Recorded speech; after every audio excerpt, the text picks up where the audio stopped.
everyone. So in this session we are going to study laser. So in this session we will be studying basics of laser, specifically characteristics of laser.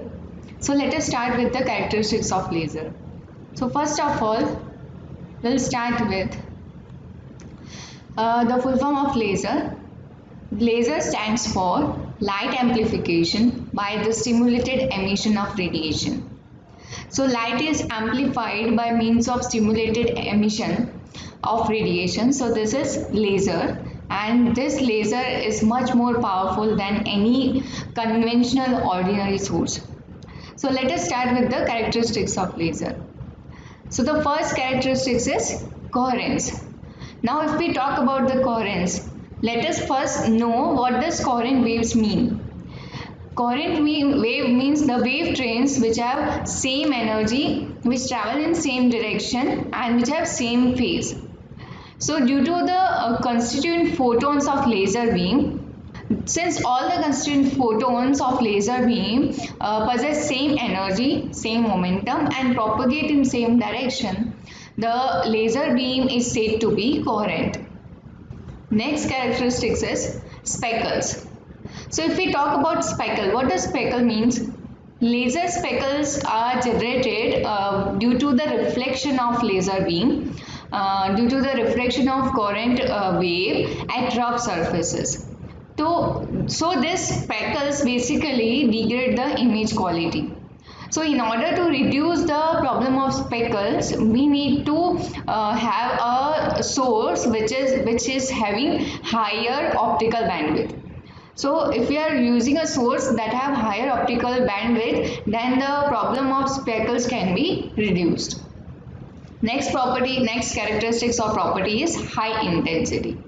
Now due to coherent wave nature, laser beam is said to be of high intensity. Laser beam is said to be of high intensity. Now laser beam is said to be focused over a small area such that 10⁻⁻⁶ centimeters square. So it can focus over a very small area due to its coherent nature. Then next characteristics is high directionality. Laser beam is said to be of high directional because its angular spread is very low, which is approximately 1 millimeter over a range of a meter. Next characteristics is high monochromaticity. Now what does monochromaticity means, or what does a monochromatic source means? Monochromatic, mono means single, chrome means color. So monochromatic means single colored wavelength.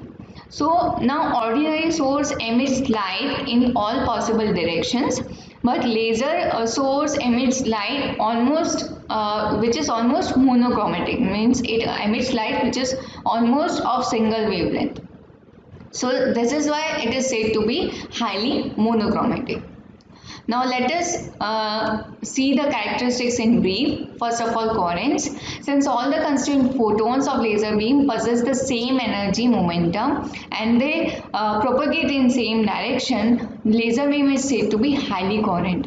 And due to this coherent nature, laser has the ability to focus over a very small area, that is 10⁻⁶ centimeters square, and thus laser is said to be of high intensity. Then laser is highly directional as the angular spread of laser is only 1 millimeter per meter. So if we talk about directionality, a normal ordinary source emits light in over all possible directions, but laser travels as a parallel beam over long distances without spreading. That is because the angular spread of laser is just 1 millimeter over a meter. So laser is said to be highly directional. Then high monochromaticity. Now an ordinary monochromatic source emits light which spread over the wavelength of 100 nanometer. But laser is said to be highly monochromatic as it spreads over only 1 nanometer. It is said that laser can emit almost single wavelength light. So laser is highly monochromatic. Then brightness. Now light from laser is more brighter than any other ordinary source. The next is laser speckles. So what are speckles? Speckles are just light patterns that are produced due to the reflection of coherent light from rough surfaces. So it basically degrades the image quality, which needs to be reduced. So you can use ordinary any source of higher optical bandwidth so that it can reduce the laser speckles. So this is all about characteristics of lasers. Now, principle of laser. So let us understand basic principle of laser. First of all, we'll start with induced absorption. So you may have heard about the absorption before. Now what does absorption mean? Suppose, as you can see in the diagram, there are two states, E1 and E2. E1 is the energy of ground state, while E2 is the energy of excited state. So what happens before absorption? Atom is in the ground state. Now when atom is given an energy of photon, when external energy is applied to atom in the form of light. Now light is consists of photons. So let us say when photons are when energy is given to the atom in the form of photons, then what happens? Atoms go to the excited state. So let us say the energy of light is h nu, where h is Planck's constant and nu is the frequency. So as you can see in this diagram, before absorption, atom is in the ground state, but when external energy is applied in the form of light here, so as you can see this equation, atom plus photon, which means when energy is applied to atom goes to the excited state. Here atom star means atom is in the excited state. So absorption means giving an external energy so that atom can make a transition from ground state to higher level state, higher energy state, or we can simply say excited state. Now if we talk about the rate of absorption, what does rate of absorption means? How what rate absorption is taking place, how much absorption is done. So it is represented by R12. It is denoted by R12. R is the rate of absorption. 12 means from state 1 to 2. Here 1 is ground state and 2 is excited state. So it is basically proportional to N1 and rho. Here N1 is the population. Population means number of atoms. Subscript 1 denotes ground state. Subscript 1 denotes ground state. So N1 is the number of atoms present in the ground state. Rho is the density.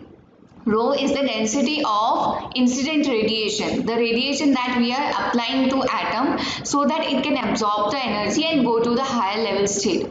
So R12 rate of absorption depends upon two quantity. First is population, which means number of atoms in ground state, and then rho, which is density of incident radiation. So if proportionality is removed, then proportionality constant will appear. So here the proportionality constant is V12. V12 is known as the Einstein coefficient or Einstein constant. So this is absorption. What does absorption mean? With the help of external energy, atoms absorb the energy and it goes to the higher state, or we can say excited state. Now next is spontaneous emission. Spontaneous emission. Now what does spontaneous emission means? Now see, emission means atom comes from excited level or high level state to lower level state and it emits some energy. This is known as emission. Spontaneous means which occurs immediately. Normally emission is done immediately, okay, on the spot. So this atom which is in excited state will come to the ground state on its own immediately in we can say in nanosecond, right, and it will emit some energy. Okay, so spontaneous emission is a process of emission in which atom comes to the ground state from the excited state, and when it comes from excited state to ground state, it emits energy in the form of photon. Okay, so this is spontaneous emission. Now the equation is atom star gives atom plus photon. So atom star means atom is in the excited state. So when it comes to the ground state, it will be in the ground state plus it will emit a photon. So before emission, atom is in the excited state. After emission, atom will come to the ground state by emitting a photon. Now rate of spontaneous emission is denoted by R21 spontaneous. 21 means here the process is taking place from level 2 to level 1. Again level 2 is the excited state and level 1 is the ground state. SP means spontaneous. Okay, so the rate of spontaneous depend only on the population, that is N2, which means number of atoms in excited state. So when the proportionality is removed, there will be a proportional constant. Here it is denoted by A to 1. Again it is known as Einstein coefficient or constant. Okay, now the next process is stimulated emission. So as you can see in this diagram, another emission process is there. Again before emission, if an atom is in the excited state. Now what happens now, if suppose atom is in the excited state, and then only we will be able to apply the energy to that atom which is in the excited state. Then what happens, when atom comes to the ground state, it emits 2 photons instead of 1. It emits twice the energy that it emits in the spontaneous emission.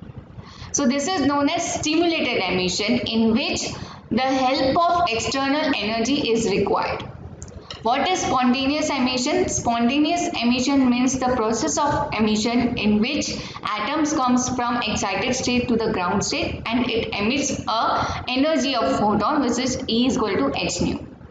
Now what happens in stimulated photons? If we manage to give energy while atom is in the excited state, atom will absorb that energy, and when it comes to the ground state, it will emit twice the energy that it emits in spontaneous emission. Not necessarily twice. Here I am explaining you that it will emit energy more than that of the spontaneous emission. Okay, so again rate of stimulated emission is denoted by R21 stimulated, which depends upon 2 quantities, population and energy density.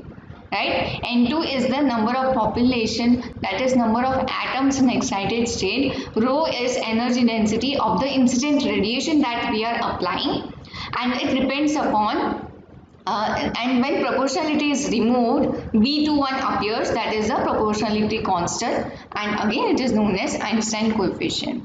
So these are the basic 3 processes: induced absorption, spontaneous emission and stimulated emission, which gives the principle of laser. Right, this process are needed for the application of laser, for the process of laser, for laser to be generated, to be produced. Right, again first induced absorption. Absorption means atom absorbs the energy and goes from ground state to the excited state. Now there are 2 emission processes are there. One is spontaneous and another one is stimulated. The difference between 2 is one is occurring on its own while another needs external energy to be applied, and here we are applying external energy in the form of light, in the form of photons. Right, so when external energy is applied, rate of absorption, or we can say rate of stimulated emission, depends upon the energy density. Now spontaneous emission occurs immediately on its own, so it doesn't require any external energy. That is why the rate of spontaneous emission does not depend on energy density. So these are the 3 processes that are required to understand the principle of laser.